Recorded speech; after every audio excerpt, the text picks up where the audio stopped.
अन academy के इस बेहतरीन प्लेटफॉर्म पर मैं प्रदीप कुमार सिंह आप सभी का स्वागत करता हूं। तो आप लोग सभी लोग जुड़िए क्लास में। Good morning to all of you and thank you Ayush. सभी लोगों को स्वागत है इस चैनल पे। कोर्स का दाम कितना हो जाएगा? एक साल भारत में शिक्षा के विकास को लेकर मिलेगा और एक साल के कोर्स का दाम कितना हो जाएगा? 24,750 रुपया हो जाएगा। ये था अन अकेडमी के बारे में। आई थिंक आप लोगों ने अन अकेडमी के बारे में समझ लिया। अब हम लोग आज की क्लास की शुरुआत करते हैं और आज की क्लास में लोग किसके बारे में पढ़ने वाले हैं? तो आज की क्लास में हम लोग पढ़ने वाले हैं भारत में शिक्षा के विकास को लेकर। किसके बारे में पढ़ने वाले हैं? तो भारत में शिक्षा का विकास, इसको लेके हम लोग आज की क्लास में पढ़ने वाले हैं और समझने वाले हैं। अब आप लोग समझिएगा, भारत में शिक्षा का विकास अंग्रेज, जब आप समझिएगा, भारत में जब अंग्रेज आते हैं तो अंग्रेजों के द्वारा सबसे प्रथम बार वारेन हेस्टिंग्स जो आया हुआ था, वारेन हेस्टिंग्स ने सब भारत के बारे में दुख व्यक्त किया है कि भारत में शिक्षा का विकास नहीं हुआ है। ये अंग्रेज आने के बाद भारतीयों को यह बताने का प्रयत्न करते हैं कि देखो, भारत जो है एजुकेशन के मामले में काफी नीचे है। मैकाले तो यहां तक कर देता है कि भारत में और यूरोप में जितनी धर्म ग्रंथ है, जितनी भी किताबें हैं, वह टोटल की टोटल किताबों का ज्ञान ब्रिटेन के किसी भी लाइब्रेरी के एक अलमीरा के एक खाने में रखे हुए किताब के बराबर है। मतलब वो अपने आप को इतना श्रेष्ठ मानता है और अपने आप को इतना श्रेष्ठ दिखाता है। तो क्या प्राचीनतम समय से ही हमारे यहाँ शिक्षा का विकास नहीं हुआ था? क्या क्वेश्चन मार्क आता है। तो हम लोग यह देखते हैं कि प्राचीनतम समय में, यानी कि प्राचीन समय में अगर हम देखें तो जो हमारा शिक्षा का विकास था, जो हमारा लेवल था, वो पूरे विश्व भर में प्रसिद्ध हुआ था। और इसके प्राचीन काल में शिक्षा केंद्र कौन कौन से थे? शिक्षा का केंद्र कौन कौन सा? तो जैसे अभी आप लोग हार्वर्ड यूनिवर्सिटी के बारे में सुनते हैं, सेम टू सेम वैसे ही भारत में कौन सा यूनिवर्सिटी था? तक्षशिला था। कौन सा था? तक्षशिला था। आपको पता होना चाहिए कि विश्व का सबसे प्राचीनतम विश्वविद्यालय कौन सा है? तो तक्षशिला है। सबसे प्रथम बार यहीं पर शिक्षा के लिए विदेश से, यानी कि दूसरे देश से भी लोग आकर यहाँ पर शिक्षा ग्रहण किया करते थे। वहीं पर लोग देखते हैं नालंदा विश्वविद्यालय, जो कि बिहार में सबसे बड़ा विश्वविद्यालय रहा। और कुतुबुद्दीन ऐबक के सर जी कलौजी ने कहा था कि भारत की पूरी ये मैकाले, मैं आपको कराऊंगा, अभी जस्ट लिखवा भी दूंगा उसके बारे में। हाँ, तो ये नालंदा विश्वविद्यालय के बारे में, जिसको बख्तियार खिलजी के द्वारा, कुतुबुद्दीन ऐबक का जो शिष्य था जिसका नाम क्या था? बख्तियार खिलजी, उसके द्वारा जलाया गया था। हमारे जितने भी उपनिषद थे, जितने वेद थे, उन सभी वेदों को इनके द्वारा जला दिया गया। नहीं तो अगर कुछ अवशेष अगर बचे हुए रहते तो उनको पढ़ के हम लोग बता सकते थे कि हमारे यहाँ कितना ज्ञान था, लेकिन उसको क्या कर दिया गया है? समाप्त कर दिया गया। वहीं हम लोग विश्व के एक और विश्वविद्यालय के बारे में प्राचीनतम काल का देखें तो वल्लभी विश्वविद्यालय कहां पर था? एक बार आपको बताइए तो। वल्लभी विश्वविद्यालय, तो हम सभी लोगों को पता है कि ये था कहां पर? गुजरात में। कहां पर? गुजरात में। ठीक है, हाँ। और एक और हम लोग देखते हैं गुरुकुल या आश्रम, या अगर हम लोग देखते हैं विक्रमशिला, यह भी विश्वविद्यालय कहां का है? बिहार का। तो विक्रमशिला। तो प्राचीनतम समय से ही अगर हम लोग देखें तो यह हिंदू के लिए, यानी कि हिंदुओं के लिए, क्योंकि उस समय मैक्सिमम जो जनसंख्या थी भारत की, वो हिंदू जनसंख्या थी, तो हिंदुओं के लिए ये सभी के सभी विश्वविद्यालय खोले गए थे। अगर हम लोग मध्यकाल में आते हैं, क्योंकि ये चीजें आप लोग को जान लेना जरूरी है आधुनिक भारत में आने से पहले। अगर हम लोग मध्यकाल में आते हैं तो मध्यकाल में हम लोग यह देखते हैं कि मदरसे की शुरुआत किया जा चुका था।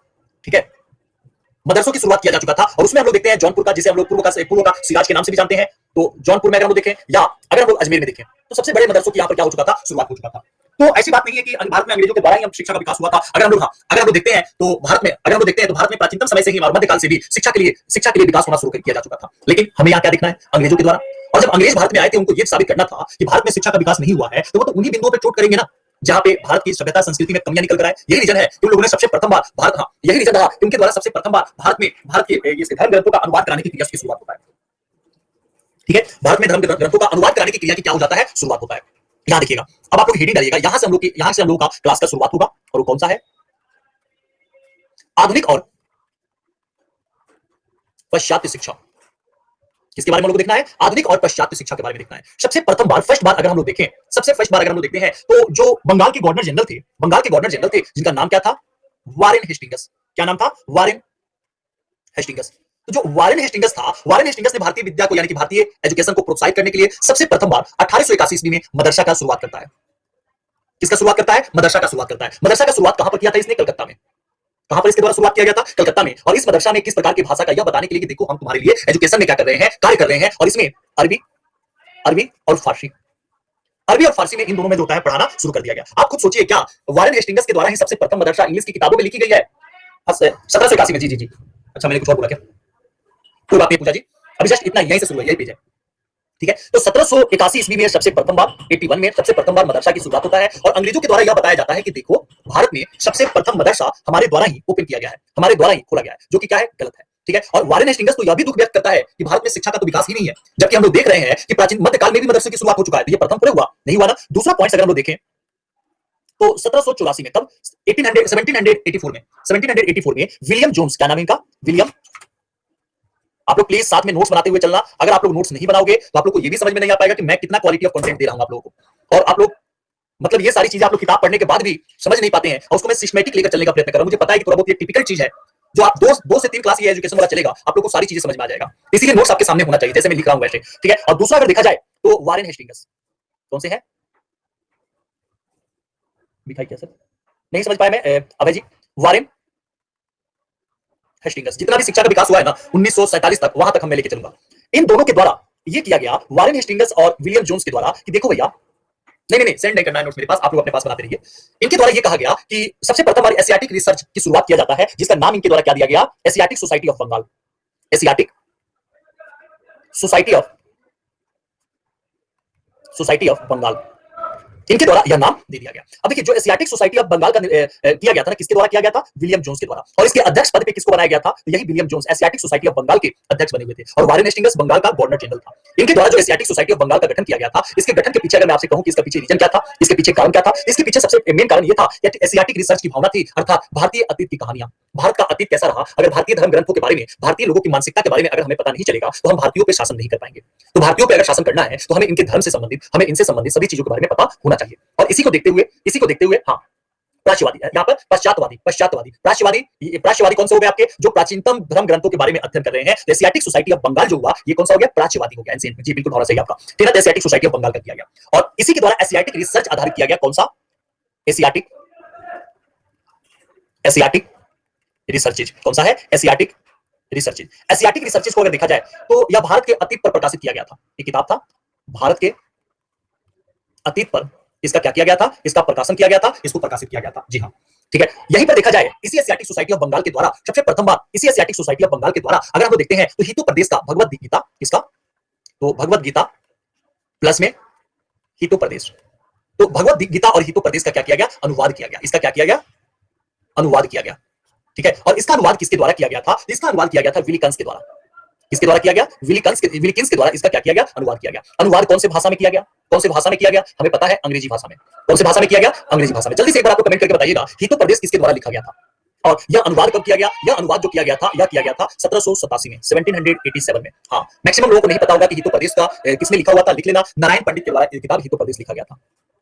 नारायण पंडित, हितू प्रदेश लिखा गया था। और यही रीजन, अब देखिए यहाँ पर रामायण महाभारत इन सबों का नहीं कर पाएंगे लोग, क्योंकि उसके पीछे रीजन ये था, सब औपनिवेशिक इतिहास कहता है कि प्राचीन भारतीय इतिहास के लोगों में ऐतिहासिक बुद्धि की कमी थी। ये कहां तक सत्य है, क्योंकि हालांकि भारतीय भी पूर्वाग्रह रहित नहीं थे, परंतु सर उन्होंने भी इतिहास में लिखा कि उसका पुख्ता उदाहरण जैसे कश्मीर के राजाओं ने इतिहास में जैसे कल। देखिए आयुष जी, भारतीय के किताबों को यह कहा जाता है कि भारतीयों में लेखन कला की कमी थी, लेकिन हम किस आधार पर माने, जब भारतीय के ग्रंथों को जला दिया गया, नष्ट कर दिया गया, तो इसलिए कुछ मिली है जिसमें क्या है, उतना ज्यादा, जैसे अगर हम लोग प्राचीनतम वाला ग्रंथों को प्राप्त हो जाता है तो हमें यह पता चल जाता है कि भारतीयों में है या नहीं है। लेकिन जब इतना बड़े बड़े साम्राज्य रख सकते हैं, इतने बड़े ऋषि मुनि पैदा हो सकते हैं, तो क्या लेखक नहीं हुए होंगे, लिखा गया होगा, उनको नष्ट कर दिया गया। आवाज नहीं आ रही है क्या, अर्चना आवाज आ रही है, सभी को आवाज आ रही है, एक बार आप अपना रिफ्रेश कीजिएगा, या नहीं आ रही तो आप लोग बताइएगा, ठीक है। नेक्स्ट अगर हम लोग यह देखते हैं, नेक्स्ट हम लोग यहीं पर देखते हैं, तो विलियम जोन्स के द्वारा, किसके द्वारा, हितू प्रदेश, हितू हितू हितू, ठीक है, अच्छा हाँ, हितू प्रदेश, जी हितू प्रदेश, ये इसका नाम होगा, प्रदेश। हाँ,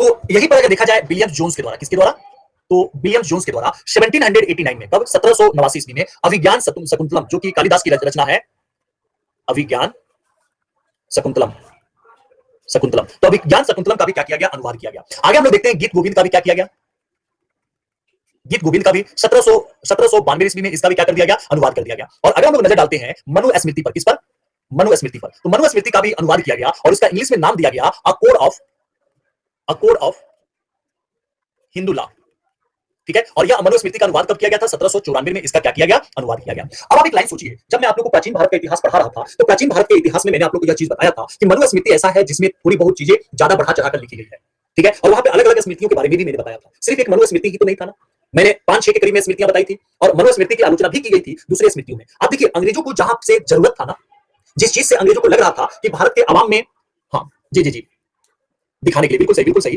तो अंग्रेजों को जब इस बात को लगा कि मनुस्मृति में हमारे समाज में, भारतीय समाज के लोगों के बीच में एक प्रकार से विद्रोह पैदा कर सकते हैं, फूट डाल सकते हैं, उच्च नीच की दरार पैदा कर सकते हैं, अगर इनकी किताबों को दिखाया जाए, तो सबसे ज्यादा हाईलाइटेड जो किया गया वह कौन सा, मनुस्मृति। आज हर एक बच्चे को पता होगा मनुस्मृति के बारे में, लेकिन बाकी मनुस्मृति को छोड़ के कोई स्मृति था या नहीं था, ये किसी को नहीं पता होगा, क्योंकि अंग्रेज जो चाहते थे वो उन लोगों ने किया। और इसका नाम देख रहे हैं, कोड ऑफ हिंदू लॉ, ताकि हिंदू मुस्लिम यहीं से क्या किया जा सके, हिंदू मुस्लिम यहीं से क्या किया जा सके।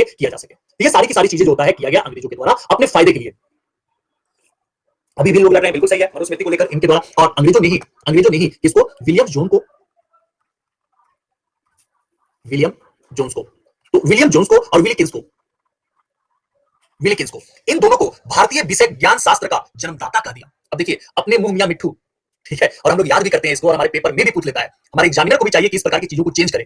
हमारी जो किताबें हैं उन किताब मुझे क्यों पढ़ाना पड़ रहा है ये सारी चीजें? क्या ये भारतीय ज्ञान शास्त्र के जन्मदाता थे क्या? विलियम जोन्स और विलिकिंस, इनसे भी बड़े बड़े ज्ञानी भारतीय विषय के रह चुके हैं। लेकिन अभी भी जो हमारा एजुकेशन सिस्टम है अंग्रेजों का, दिल्ली में जो अंग्रेजों का नाम है, जो रोड का नाम है, चेंज करे भाई, भारतीय शहीदों के नाम पे रखे। तो अभी भी रखा गया हडसन रोड, भाई गलत बातें हैं ये। उन लोगों ने हमारे ऊपर जब शासन किया हुआ है और हमारा शोषण किया है, तो हम उनके बारे में ख्याति क्यों पड़े भाई? वो हमारे पढ़ते हैं क्या? किसी भी चीज को एक्सेप्ट करते हैं क्या कि भारतीय बड़े रहे हमसे? ठीक है, वो तो सिंधु सभ्यता को भी बड़ा नहीं मानते थे, वो तो सिंधु सभ्यता को भी बोलते थे कि मेसोपोटामिया से नीचे है, और वो अभी भी लगे रहते हैं कि कभी इनको नीचे दिखाया जाए। हाँ, ये हमारे एजुकेशन सिस्टम या हमारे मिनिस्टरों की खराबी है कि अभी भी हम लोग को यह पढ़ना पड़ता है कि भारतीय विषय, अब आप लोगों को भी मैं पढ़ाऊंगा। यूपीएससी इसका विरोध करता हो जाता है कि भारतीय जन्मदाता विलियमसन को कहते हैं, इस कथन पे आलोचनात्मक टिप्पणी करें। हाँ जी, वो तो मेंस के क्वेश्चन आ जाता है ना, लेकिन प्रीलिम्स में तो हम लोग को पढ़ना होता है ना। तो भारत विषय लिख लीजिएगा, भारत विषय ज्ञान शास्त्र का जन्मदाता,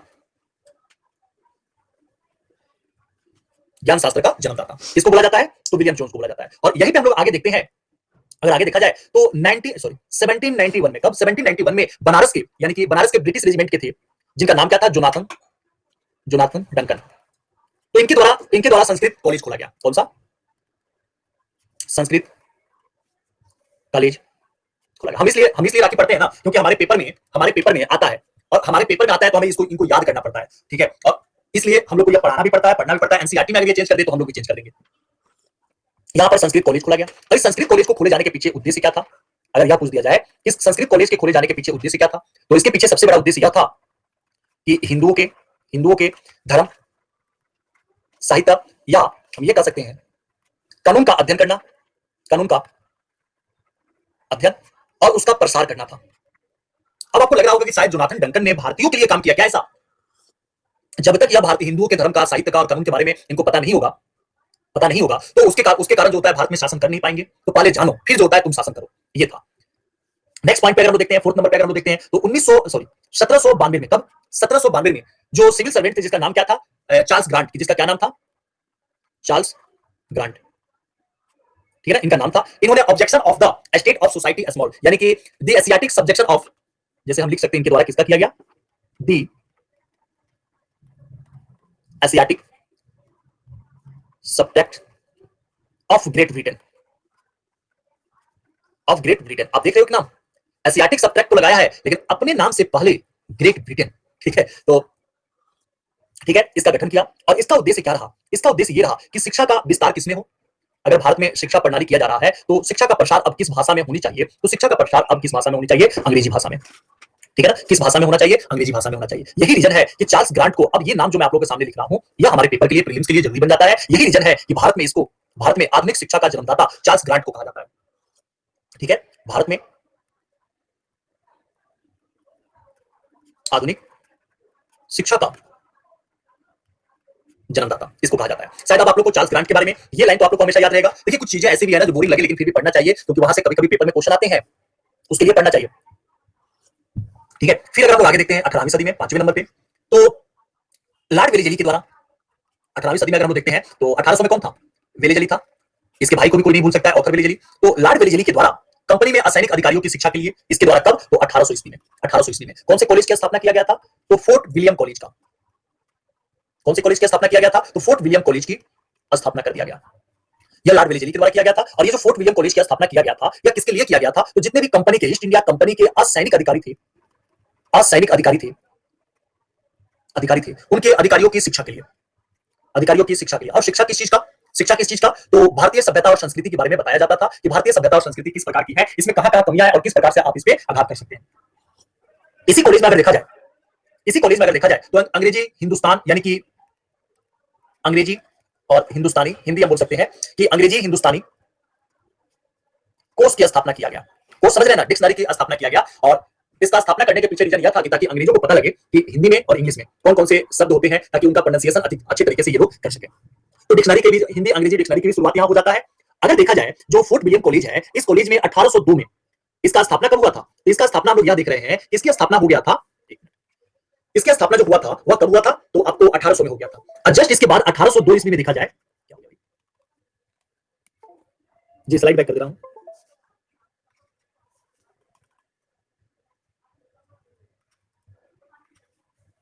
चलिए 1 मिनट समय आप लोग दीजिएगा, पेन चल नहीं रहा है, क्या रीजन है ऐसा?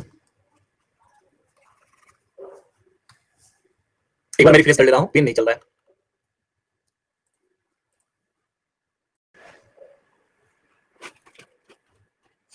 जी। तो अगर हम लोग नजर डालते हैं, अभी भी नहीं हुआ। अगर हम लोग नजर डालते हैं तो 1802 में जो फोर्ट विलियम कॉलेज था, तो फोर्ट विलियम कॉलेज में जो ट्रेनिंग चल रहा था ना, उस ट्रेनिंग को क्या कर दिया गया, बंद कर दिया गया। ट्रेनिंग को क्या कर दिया गया, बंद कर दिया गया। और अब यह ट्रेनिंग 1806 ईस्वी के बाद किसकी ट्रेनिंग, अधिकारियों की, जो असैनिक अधिकारी थे उनकी ट्रेनिंग पहले भारत में ही हो जा रहा था, ठीक ना, भारत में ही हो जा रहा था फोर्ट विलियम कॉलेज में। लेकिन अब यहां से क्या किया गया कि फोर्ट विलियम कॉलेज में अब आपकी जो ट्रेनिंग नहीं होगी, और इसके लिए 1806 ईस्वी में प्रावधान किया गया कि आप इंग्लैंड में, कहां पर, आप इंग्लैंड में हेलबरी में प्रशिक्षण शुरू किया गया। इंग्लैंड के हेलेबरी में प्रशिक्षण शुरू किया गया। तो पहले जो प्रशिक्षण जो था, प्रशिक्षण हो रहा था, जो ट्रेनिंग हो रहा था फोर्ट विलियम कॉलेज में, उस फोर्ट विलियम कॉलेज के प्रशिक्षण को बंद कर दिया गया और अब ये प्रशिक्षण कहां होने लगा, हेलेबरी में प्रशिक्षण होने लगा था। तो ये टोटल इतिहास किसके बारे में है, फोर्ट विलियम कॉलेज के बारे में है। अब कोई प्रॉब्लम यहां पे नहीं होना चाहिए किसी को। चलिए अब हम लोग आते हैं 6 नंबर स्थान पे। 6 नंबर पे आते हैं 1813 का घटना। 1813 की घटना सभी को पता है, इस समय क्या आया था, चार्टर एक्ट आया था। 1813 का चार्टर एक्ट, जो 1813 का चार्टर एक्ट आया हुआ था, इस चार्टर एक्ट में हम लोग क्या देख रहे हैं कि ईसाई मशीनरी को भारत में भेज दिया गया। अब ईसाई मशीनरी भारत में आकर अपना प्रसार प्रसार जो भी कर सकती है, और इसी के द्वारा भारतीय शिक्षा पर, या तो सही है कि भारतीय शिक्षा पर अब 1 लाख रुपया प्रति वर्ष खर्च का प्रावधान रखा गया था। ठीक है, 1 लाख रुपया प्रति वर्ष खर्च करने का प्रावधान रखा गया था। और यहीं से वुड बीच बैच प्रावधान की शुरुआत होती है। या तो मेरे द्वारा छोटी छोटी चीजों को बताया गया, ईसाई मशीनरियों के बारे में भी समझ में आ गया, और आगे अब हम लोग किसके बारे में देखेंगे, प्राच्य आंग्ल दोनों के बीच में जो यहाँ पे प्रसार हो रहा है। देखिए यहाँ पर इसके द्वारा यह प्रावधान लाया गया था कि ईसाई मशीनरी जब आने लगे, तो अगर उच्च शिक्षा दिया जा रहा है ना, तो उच्च शिक्षा पर यह प्रावधान लाया गया कि देखो, उच्च शिक्षा का मीडियम कौन सा होना चाहिए, अंग्रेजी मीडियम होना चाहिए। क्योंकि शुरुआती दौर में दोनों के दोनों शिक्षा, यानी कि प्राथमिक शिक्षा से भी लेकर और उच्च शिक्षा पर भी, दोनों पर, प्राथमिक शिक्षा से लेकर उच्च शिक्षा दोनों पर अगर हम लोग देखते हैं, तो दोनों पर यह प्रावधान दिया गया था, दोनों पर यह प्रावधान दिया गया था कि आपकी अंग्रेजी शिक्षा ही होगा। कौन सा, अंग्रेजी शिक्षा ही होगा। लेकिन अब यहाँ पर यह प्रावधान दिया जाने लगा कि यहाँ पर यह प्रावधान दिया जाने लगा कि जो निम्न शिक्षा है, वह निम्न शिक्षा कौन से माध्यम से होगा, जो निम्न शिक्षा है वह निम्न शिक्षा कौन सा होगा, क्षेत्रीय भाषा में। क्षेत्रीय भाषा में उसका मेन जो भाषा होगा क्षेत्रीय, उस भाषा में आप निम्न शिक्षा कर सकते हैं। और ये आपका उच्च शिक्षा जो होगा, उच्च शिक्षा आपका ये अंग्रेजी में होगा। और यही बात कौन सी आई, वुड बीच बैच में आई। तो उसको आगे हम लोग देखेंगे भी किस प्रकार से विवाद हो रहा है। हाँ, जैसे अभी हो रहा है वैसे अभी भी तो है ना, कि आप अपनी भाषा को चुनने के लिए स्वतंत्र है, इंग्लिश भी चुन सकते हैं, हिंदी भी चुन सकते हैं। लेकिन उस समय ऐसा कोई भी नहीं था। ठीक है, जो ईसाई मशीनरी भारत में आ रहे थे, भारत में ईसाई मशीनरी आ रहे थे, इन ईसाई मशीनरियों के लिए प्रमुख केंद्र बनाया गया। और वह प्रमुख केंद्र कहां बना हुआ था, याद रखिएगा, श्रीरामपुर। कहां बना हुआ था, श्रीरामपुर में। और ये श्रीरामपुर है कहां पर, तो बंगाल में। बंगाल में कोई ऐसा स्थान तो होना चाहिए ना जहां पर ईसाई मशीनरियों की धार्मिक किताबों को छापा जाए, और वहां से वह आए तो रुके और मीटिंग हो। तो ये कहां पर बना हुआ था, श्रीरामपुर में बना हुआ था। और इसी श्रीरामपुर में 3 लोग आए हुए थे। श्रीरामपुर में देखा जाए 3 लोग आए थे, जिनको कहा गया श्रीरामपुर त्रयी। याद रखिएगा, त्रयी यानी कि 3 लोग, 3 मिशनरी या 3 मिशनरीज आते हैं। और यह सबसे प्रथम बार कब आए हुए थे, 1799 में। श्रीरामपुर में ही 1799 में त्रयी मिशनरी आए हुए थे। इनमें टोटल कितने लोग थे, तो 3 लोग थे। टोटल कितने लोग थे, 3 लोग थे। वह तीनों के तीनों कौन कौन से थे, एक का नाम था विलियम केरी, दूसरे जो थे उनका नाम था विलियम वार्ड, और जो तीसरे थे उस तीसरे का नाम था मार्क्समैन। तो ये 3 भारत में सबसे प्रथम बार ये 3 मिशनरी आते हैं श्रीरामपुर में, जिनको कहा गया श्रीरामपुर त्रयी मिशनरी के नाम से जाना गया। और यहीं पर श्रीरामपुर में ही 1818 में, कहां पर, श्रीरामपुर में 1818 में श्रीरामपुर में यहां पर एक कॉलेज की स्थापना किया गया, जिस कॉलेज का नाम क्या था, बैपिस्ट। क्या नाम था, बैपिस्ट मिशन कॉलेज। इसमें ईसाई बच्चों को पढ़ाने का प्रावधान रखा गया था। और यह किसके द्वारा कॉलेज की स्थापना किया गया था, यह स्थापना किया गया था डॉक्टर मिडलिस। किसके द्वारा किया गया था, डॉक्टर मिडलिस के द्वारा इस कॉलेज की क्या किया गया था, स्थापना किया गया था। क्या नाम था इसका, बैपिस्ट मिशनरी कॉलेज। और इसकी स्थापना कहां पे हुआ था, श्रीरामपुर में। और ये श्रीरामपुर कहां, पश्चिम बंगाल में, यानी कि बंगाल में ये था। और यहीं पे प्रथम बीपस यानी कि पादरी आए होते हैं 1818 में। 1818 में कौन से आते हैं, प्रथम पादरी। ठीक है ना। तो प्रथम पादरी इसमें आए जाते हैं, जिनका नाम क्या रहता है, रेटरेल। क्या नाम होता है, रेड, ये मिलीलटन इनका नाम होता है। ये प्रथम पादरी इसी आपको श्रीरामपुर बैपिस्ट मिशन कॉलेज में आए जाते हैं। ये टोटल पॉइंट्स इन लोगों के बारे में रहा। अब हम लोग सामान्य शिक्षा के बारे में देखते हैं कि भारत में अब मुद्दा ये होने लगा कि भारत की शिक्षा का मीडियम कैसा हो। पादरी जैसे चर्च में आप जाते हैं ना, तो चर्च में जैसे पंडित जी हैं, मौलवी जी हैं, वैसे ही पादरी होते हैं। भारत में शिक्षा का माध्यम क्या हो। अब ये यहां से क्या होने लगा, विचार उत्पन्न होने लगा कि भारत में शिक्षा का माध्यम कैसा होना चाहिए। और भारत में शिक्षा का माध्यम को लेकर 2 प्रकार के विचार उत्पन्न हो रहा था। एक विचार तो ऐसा उत्पन्न हो रहा था कि भारत में शिक्षा का माध्यम कैसा होना चाहिए, प्राच्य विद्या होना चाहिए। कैसा होना चाहिए, प्राच्य विद्या होना चाहिए। देखिए प्राच्य विद्या का मतलब क्या होता है, ये भी हम लोग को समझना है अच्छे तरीके से। और दूसरा जो विवाद उठ रहा था, यह विवाद ये कर रहा था कि भारत में शिक्षा का माध्यम कैसा होना चाहिए, आंग्ल विद्या होना चाहिए। कैसा होना चाहिए, आंग्ल विद्या होना चाहिए। देखिए जो आंग्ल विद्या वाले हैं उनको ही कहा जाता है पश्चात। इनको ही किस नाम से जाना जाता है, इनको ही कहा जाता है पश्चात्य विद्या। ठीक है, दोनों शब्दों को आप लोग अच्छे तरीके से समझिएगा। जो मेंस की क्लासेस कर रहे होंगे, Indian history of west education, Indian history का भारत में शिक्षा का माध्यम, ठीक है, ये विचार यहां होने लगा था कि भारत में जो एजुकेशन है, एजुकेशन पॉलिसी है, उसका मीडियम क्या होना चाहिए, किस प्रकार से उनको पढ़ाना चाहिए। तो प्राच्य शिक्षा का मतलब यहां पर यह हुआ कि भारतीय भारतीय धर्म ग्रंथों से उनके जो होता है वेदों को पढ़ाया जाना चाहिए, संस्कृत और भारतीय क्षेत्रीय भाषा ही होना चाहिए। और दूसरा दूसरा यहाँ पर यह कह रहा है कि यहाँ पर विदेशियों की, जैसे अभी हम लोग पढ़ते हैं ना, आप लोग बच्चों की किताबों को जब आप पढ़ोगे, केपलर के बारे में पढ़ते हो, ठीक है, क्या कनाड मुनि के बारे में बताया जाता है, क्या क्या आप लोग यह देखते हो, आप लोग यह देखते हो कि भारत में कोई भी, हाँ जी जी जी, मैं फिर से बता दूंगा क्योंकि टिपिकल ये पॉइंट है। देखिए, मेरे द्वारा आप लोग को यह बताया जा रहा है कि देखो, दो प्रकार के शिक्षा के बारे में, एक प्राच्य विद्या और दूसरा आंग्ल या पश्चात विद्या के बारे में। पश्चात विद्या का मतलब यह कि भारतीय यानी कि उसका एक प्रकार से ऐसी शिक्षा होनी चाहिए जो विदेशियों पे आश्रित हो। मतलब नहीं समझ में आया, विदेशियों पे आश्रित, विदेशियों पे आश्रित का ये हुआ कि विदेश यानी कि ब्रिटेन के इतिहास को बताया जाए, और ब्रिटेन के इतिहास को वह नहीं बताया जाए जो 15वीं शताब्दी से पहले थे, ठीक है, वहां की बुराइयों को ना बताया जाए, ठीक है। दिख रहा है रानी राउत जी? हाँ हाँ हाँ, फिर से मैं बता रहा हूँ।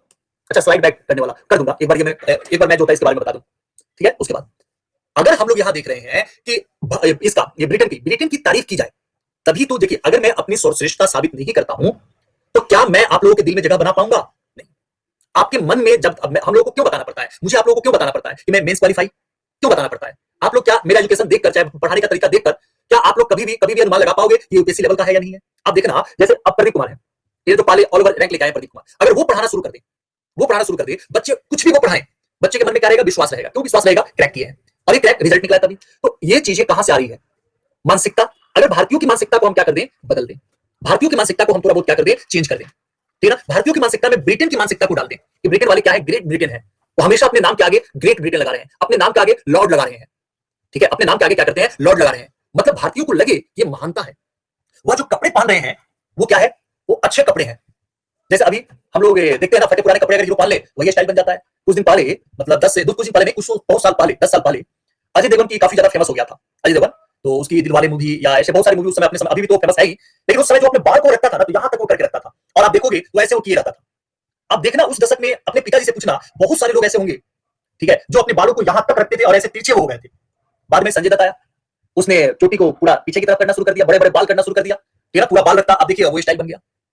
इधर तेरे नाम आया सलमान खान का, वो बीच से ऐसे करके कर दिया, अब देखना बच्चों का वही स्टाइल बन गया। क्यों? पीछे रीजन क्या है? वो अपना आदर्श मान रहे हैं, ठीक है, वो मानते हैं कि जो काम कर रहा है वो सही है। यही चीज, हाँ गुड मॉर्निंग, हाँ धोनी का जी।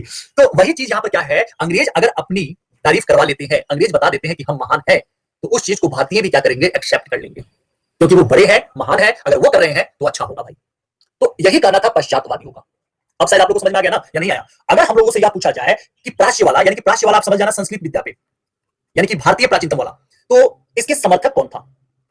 इनके समर्थक कौन थे? तो इसके समर्थक अगर देखा जाए तो इसका समर्थक था वारेन हेस्टिंगस। कौन होता है? वारेन हेस्टिंगस, या हम लोग देखते हैं लॉर्ड मिंटो, यह भी क्या है? इसके समर्थक होता है। या एक और नाम हम लोग देखते हैं, एक और नाम हम लोग देखते हैं, एच एच विल्सन। कौन सा है? H H Wilson. तो समिति के मंत्री होते हैं, और इसका नेतृत्व किसके द्वारा किया गया था? इसका नेतृत्व किसके द्वारा किया गया था? इसका नेतृत्व किया गया था एच टी प्रिंसेप। किसके द्वारा किया गया था? एच टी प्रिंसेप के द्वारा किया गया था। और अगर बाय द वे आपसे पूछा जाए इसका उद्देश्य क्या था, तो इसका उद्देश्य यह था हिंदू और मुस्लिम, तो इनके पुराने साहित्यों पे, पुराने साहित्य की शिक्षा देना। अगर यह काम अभी वर्तमान समय में भी चल रहा होता तो आज मुझे भी विश्वास है कि भारत के जो युवा हैं, कुछ ऐसे युवा पीढ़ी जो बिगड़ चुकी है, वो नहीं हुई होती, क्योंकि हमारे ग्रंथों में से कमियों को निकालकर प्रदर्शन कर दिया गया, अच्छाइयों को छुपा दिया गया, क्योंकि वो उनके किसी काम के नहीं थे। पश्चात विद्या के बारे में अगर हम देखें, इसमें भी यही सारी चीजें। सबसे पहले अगर आप लोगों से पूछा जाए कि इसके समर्थक कौन थे पश्चात विद्या के, तो पश्चात विद्या के जो समर्थक थे, क्या नाम था? Lord Munro. कौन से? लॉर्ड मुनरो और लॉर्ड मैकाले, ठीक है। या एक और व्यक्ति थे जिनका नाम था एल्फिस्टन। क्या नाम था? एल्फिस्टन। ये इसके क्या होते हैं? ये समर्थक होते हैं। और इस शिक्षा का नेतृत्व किसने किया था? नेतृत्व किसने किया था? तो दोनों ने मिलकर किया था, एक तो मुनरो के द्वारा और दूसरा किसके द्वारा? एल्फिस्टन के द्वारा। इसके द्वारा, एल्फिस्टन के द्वारा मिलकर किया गया था। और इसका उद्देश्य क्या था? इसका उद्देश्य क्या था? उद्देश्य बहुत सिंपल सा था। इसी ने 1909 में, वो मिंटो द्वितीय है, मिंटो द्वितीय है मेरे भाई आयुष, ये मिंटो प्रथम है। ये जो लॉर्ड मिंटो है ना, ये प्रथम है, दोनों अलग अलग है। यही तो इतिहास है कि बहुत सारी विडंबनाएं लेकर चलाता है। अब यहां देखिएगा, इसका उद्देश्य क्या था? इस शिक्षा का उद्देश्य यह था कि इस शिक्षा का उद्देश्य यह था कि कुछ ऐसे भारतीयों को पैदा करना जो रंग रूप से, भाषा से, बोलचाल से भारतीय हो, लेकिन दिमाग से ब्रिटिश हो। यही इस पश्चात शिक्षा का क्या था? उद्देश्य था। दूसरा, ठीक है ना, इसी के द्वारा जो लॉर्ड मैकाले था, तो लॉर्ड मैकाले ने ही इस बात को बोला था कि यूरोप के एक अच्छे पुस्तकालय का, लाइब्रेरी की अलमारी के तख्त पर रखा हुआ किताब भारत और अरब दोनों के, यानी कि हिंदू और मुस्लिम दोनों पे बोला कि भारत, हाँ काले अंग्रेज, काले नहीं गोरे अंग्रेज होते हैं, तो हम मन के काले होते हैं, तो तख्त पे रखी हुई किताब भारतीय और अरब देशों में जो धर्म ग्रंथ है, उन सभी में जितना ज्ञान है उन सभी ज्ञानों से कहीं ज्यादा मूल्यवान पुस्तकालय में रखी हुई तखत पे किताबें हैं, ब्रिटेन की किताबें हैं। मतलब ये हमेशा अपने आप को आप देखना 100 वर्षों का इनके द्वारा जो मेंटालिटी डाला गया, वह प्रभाव आज भी हमारे मन से नहीं निकलता है। ये दोनों भाषाओं में क्या रहा ठीक है, ये पूरा का पूरा क्या रहा इनके बारे में हो गया, मैकाले के बारे में होगा। अब हम लोग देखेंगे किस प्रकार से उच्च शिक्षा का विकास होता है, उसको हम लोग नेक्स्ट क्लास में देख लेंगे, इसके बाद वाले क्लास में। और आप लोगों में से जो भी बच्चा अभी जस्ट जुड़ा हुआ है, उनसे रिक्वेस्ट होगा क्लास खत्म होने के साथ ही आप लोग इस क्लास को कंप्लीट करो, और फिर हम लोग मिलते हैं कितने बजे, तो 11:30 PM पर, और इसके आगे वाले क्लास को हम लोग कंप्लीट करेंगे। सब्सक्रिप्शन लेने से पहले आप लोग को PK10 कोड का यूज करना है, और जाने से पहले आप लोग को एक लाइक करने का ऑप्शन मिलेगा, तो उसको लाइक करके जरूर आपको जाना। थैंक यू, धन्यवाद आप लोगों को सपोर्ट करने के लिए, देखने के लिए। और आप लोग सभी लोग आइएगा 11:30 में, इसके बाद वाला हम लोग